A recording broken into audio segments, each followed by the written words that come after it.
Good afternoon, everyone, and welcome to Reference Roundtable. I'm Sarah, and joining me today is Lacey. And we are happy to be here and bringing you yet another episode of our show. As you probably already know, we are librarians here at the Sioux City Public Library, and each Thursday afternoon you have the opportunity to watch, listen, and even interact with us here on Facebook. As we recommend books, and sometimes we discuss other library topics. So today, I want to start out by giving the definition of the word normal, which is described as conforming to a standard, usual, typical, or expected. So with that being said, we are taking this episode in the opposite direction and diving into the weird, strange, odd, and even bizarre. The content of the books we're discussing may not necessarily fit those descriptions, but their titles definitely do. And I know for myself, I've always been drawn to the unordinary. So when I see a book that has an unexpected or weird title, my interest is always piqued. So if you're watching live, please let us know how you feel about strange titles. Do you run in the other direction, or do you have to see what it's all about? So we'd love to bring you into the conversation today, so please leave your comments for us. And Lacey, so how do you feel about weird titles? I'm definitely pro weird title. Honestly, I can't tell you how many books I picked up at the library or at the bookstore just because I was like, what is this? How did somebody write a book called this? So yeah, I mean, it's for me, it's just like the book jackets, like the covers of books. Mm-hmm. We've admitted it before, even librarians are a sucker for a very beautiful book cover. So this is true. We judge books by their cover and their title. Yes. So I love it. I've read a lot of fiction and nonfiction books with weird titles. So yes. So what have you got to start us off with? So I've got a couple, and the first one is a little more like niche, I guess. And the second one, I think, is more like everyone will like it no matter what. The first book I'm going to talk about is called Eats, Shoots, and Leaves by Lynn Truss. And if it sounds familiar, it came out in 2003, and it was actually kind of one of those surprise bestsellers. It is basically a book of punctuation, which you certainly don't expect to be a best-selling book. But I had to kind of bring it to show. This is the library's copy. And basically, the title is kind of a play on words, and I'll read you the back. It's just a really quick little thing. So a panda walks into a cafe. He orders a sandwich, eats it, then draws a gun and fires 2 shots in the air. Why? Asks the confused waiter as the panda makes towards the exit. The panda produces a badly punctuated wildlife manual and tosses it over his shoulder. I'm a panda, he says at the door. Look it up. The waiter turns to the relevant entry and sure enough finds an explanation. Panda. Large, black and white, bear-like mammal, native to China. Eats, shoots and leaves. And if you're at all an English major, like I was, it should just be eats with no comma, shoots and leaves. When you add the eats, it basically makes it a different action. And so that's why the panda, instead of eating like the shoots and leaves of a bamboo tree, which I'm sure is what it meant to say, it makes it into it shoots and then leaves the room. So anyway, that was kind of an over explanation, but it's a silly punctuation grammar joke for nerds. So Lynn Truss writes this whole book. There are each chapter is basically on a different punctuation. So there's a chapter on like apostrophes, commas, dashes. This is a book for people like me who can't look at the church bulletin without making like corrections to grammar and spelling. You can ask my husband. I pointed out like billboards, that use the wrong like there or something like that. So it's a little more niche for sure. I am not as big of a stickler though, I have to say, as Lynn Truss is. She's very like, this is the English language. This is how it should be. And I'm a little more on the softer side of things. The English language has changed a lot. I actually learned a bit of Middle English in college, being an English major, which is kind of what they spoke from like the 11th century to like the 16th century.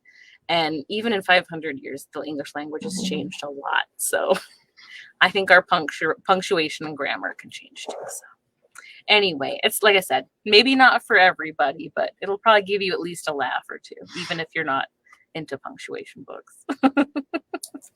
I think that sounds really funny. And I was not an English major, so it's just silly.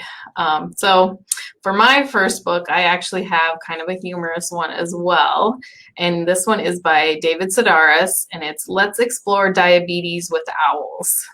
So title is definitely weird and out there. I remember when that book came out, I was like, what? So David Sedaris is an American humorist, a comedian, an author, and a radio contributor. And he honestly has a few titles that are a bit bizarre or kind of out there. So, but this was definitely the one that I had to go with. And he says that this title was inspired by a fan's suggestion. And this fan had suggested that he inscribe a book with a message along the lines of explore your inner feelings. And Sedaris was quoted saying, "I never write what people ask me to. So I said, I'll keep the word explore." And then I wrote diabetes with owls. So it means nothing. It's just out there.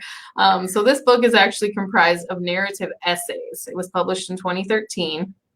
In this collection, much like his others, he combines anecdotal snapshots based on his life from childhood to present day, with sometimes fictional narratives and characters. He also draws from experiences with his family, his travels, and the people he's met along the way. So he has this gift for quirky humor, and there's these laugh out loud instances sprinkled with surprisingly moving and impactful moments.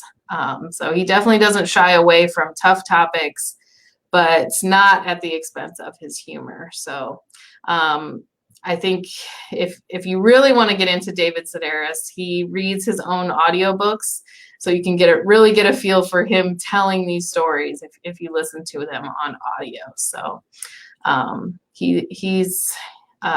think his books are definitely really funny. So along with the titles.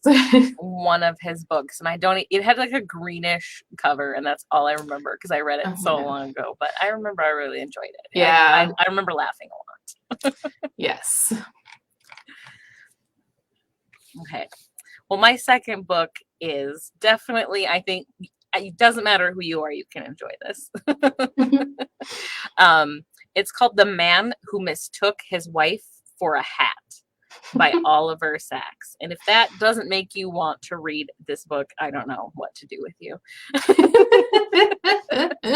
I think that is one of the best titles I've ever heard for a book ever. So Oliver Sacks was a trained neurologist and an author. He's since passed away, I think within the last 5 or 10 years, but he wrote a ton of books, but his most famous is definitely this one. It came out in 1985, and it's basically a collection of 24 case studies that are basically kind of his most interesting people that he encountered in his job as a neurologist. So they're all real people. He doesn't give names, obviously, for privacy reasons for these individuals, but they're just crazy. I don't mean like literally, obviously these people have like diagnosable conditions, but the stories themselves are like, this can't be real, right? Like stranger than fiction. Yeah, exactly. Like there's a story called Eyes Right, and it's about a woman who has I'm going to say this wrong, hemispatial neglect. So basically she forgets that she has anything on the left side of her. You can put food, drinks, you could stand there, she will not see you. She just basically forgets that there's a left side. Wow. Which just, I mean, to me sounds like, how is that even a thing?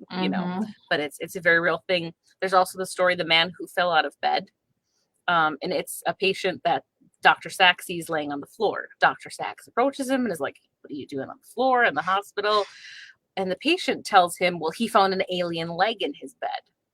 And he thought that the nurses must have put it there to play a prank on him. So he grabs the leg to throw it out of the bed, but he finds it's attached to himself. So it's his own leg, but he looks at it and sees, it couldn't be his. It can't be his. It's not his. So that's obviously another thing. I didn't write down what that was, what the condition was, but so yes, this is a book kind of filled with some crazy stuff. And then of course the story about the man who literally thinks his wife is a hat and will try and grab her head because he wants to put the hat on. So it's a really interesting, I mean, if you're into psychiatry or the human mind, it's very interesting. The way Dr. Sachs writes is very like you don't have to have a degree in medical, in medicine or anything like that. He writes very down to earth. And even if you just like a good nonfiction book, it's easily readable. And the fact that it's kind of into 24 different chunks, you can, read all of it or one or two stories if you want. So it's good to pick up anytime. Yeah, I find that one super interesting too. I don't think I've read the whole thing, but I've definitely read some of the stories. And yeah, I find really that stuff fascinating. Like you can't make it up. No, like you're kind of amazed by the things that the human mind can do, like both good and bad. It's just very eye-opening. Oh yeah, for sure. Okay, so my next one is quite a bit different than the others we've talked about, and it is titled My Heart is a Chainsaw, and it's by Stephen Graham Jones. And so this book actually doesn't come out until next week, but as soon as I heard that Stephen Graham Jones had another book coming out, I added it to my to be read list. So he's been called the Jordan Peele of horror fiction. So if you're familiar with Jordan Peele's horror movies at all, you'll know that they're very original and just different and unique. He did like Get Out, Us. Yes. So if you're familiar with those, that's so kind of incorporates some social issues and different things like that. So it's very interesting. And that's why I think I like his books a lot. They're just unique and his style really sets him apart. So he incorporates these literary elements with horrific situations and these fantastical outcomes. So I'm really excited to read this book. And another author that Tommy Orange that wrote There, that was popular in the last couple of years, he was quoted saying that My Heart is a Chainsaw is as if Shirley Jackson met Friday the 13th. So that intrigues me. That's really high praise. I mean, wow. So the premise is the narrative follows a young Jade Daniels. She's an outcast in a small town. She's from a dysfunctional family unit, and she actually finds protection and comfort in an odd place. And she uses horror movies to cope with the horrors of her own life.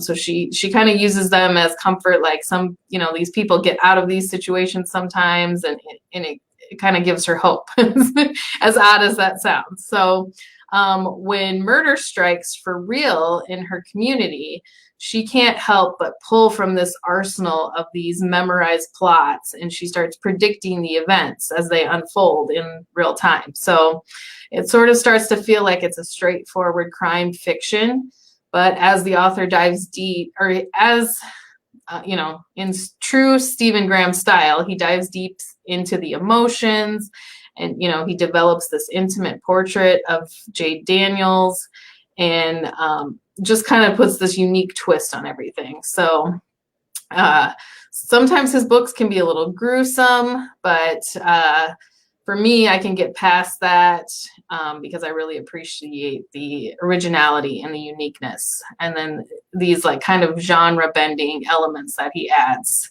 too. So I'm really excited for this one. He's been on my to read list for a while because he's kind of been a author of the moment the last year or two. But I talked to one of our coworkers, Brenda, about it. She had read one of his books and she kind of told me about it, and I was like, that sounds amazing and way too intense for me. They're a little intense. Yeah. The last one, great, the last one I read, I think it was the Only Good Indians was his last book. And it was interesting, but very, very intense. So they may not be for everyone, but I have to be in the right mood, and I'm rarely in the right mood because I'm usually like, give me something warm and happy. And I'm usually not in that kind of mood. I'm usually like, give me something crazy. We're a good depressing. balance, I guess. So, if people want good, depressing, heart-wrenching novels, I'll send them your way. Yes. I can't help myself. Well, I think that brings us to the end. Oh, we might have gotten a comment right snuck in at the end here. Bill says, how about It Was on Fire When I Lay Down on It by Robert, how do you say that? Fulghum? Fulghum. Yeah, Fulghum. I haven't heard of that one. I like that title, though. You immediately want to know, like, what is happening. Yes, that's definitely an odd one. I like it. As I was looking for these books, I'm like, there are a lot of weird titled books out there. I feel like I have to shout out this book before we go. Yes. Because I definitely encountered it. I've read it, and I've also saw it when I was researching for today, but I don't remember the author. But it's called I Could Pee on This. And it's a book. It's book basically written like from the view of a cat. It's a nonfiction book, so I think it's just mostly pictures and things. But it's basically about how cats just like don't care about anyone but themselves, you know, and they'll pee on something or knock something off the table. And as a cat owner, I was like, yes, this sounds very familiar. Yes, that would be accurate. So yeah, that sounds really funny. So yes, if you have a cat, you should probably read I Could Pee on This. And it'll definitely get you some looks if you tell people the title. Yes. All right. Well, with that, that is the end of our episode. So thank you, everyone, for joining us or watching. Please feel free to keep the conversation going in the comments or get a hold of us later. You can send us a message here on Facebook or email questions at siouxcitylibrary.org. And be sure to join us again next Thursday when we'll have another episode for you. So until then, keep reading, Sioux City.